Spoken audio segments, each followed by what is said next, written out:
कहानी में आप देख रहे हैं कि अब फाइनली मन्नत को यह पता चल चुका है कि मल्ला ने कैसे धोखे से विक्रांत को फंसाया और उसे ब्लैकमेल करके, इमोशनली यूज करके उसके साथ शादी कर ली।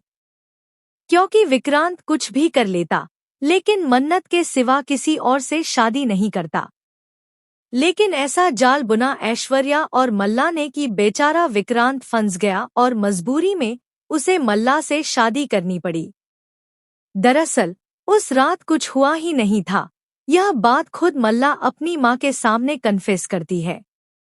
जब मन्नत यह सब सुनती है तो वह इमोशनली टूट जाती है, क्योंकि उसने कभी सोचा भी नहीं था कि मल्ला, जिसे वह अपनी बहन की तरह मानती थी और जो उसकी अच्छी दोस्त थी, वह इतना गिर सकती है, वो भी अपनी माँ ऐश्वर्या के कहने पर।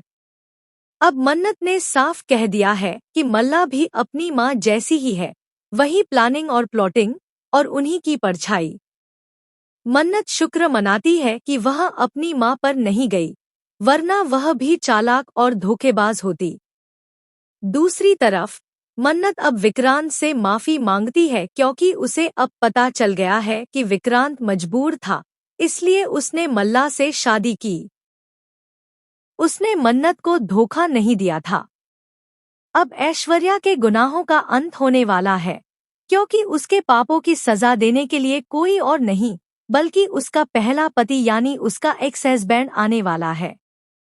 फाइनली शो में मन्नत के पापा की एंट्री होने जा रही है, जिनके आने से कहानी में ढेर सारे मजेदार ट्विस्ट और टर्न्स आने वाले हैं। और सबसे बड़ा तूफान ऐश्वर्या की जिंदगी में आने वाला है। ऐश्वर्या जिस इंसान के साथ डील कर रही है, जिससे मिलने के लिए वह बेहद एक्साइटेड है, वही शख्स उसका सबसे बड़ा दुश्मन बनकर आने वाला है।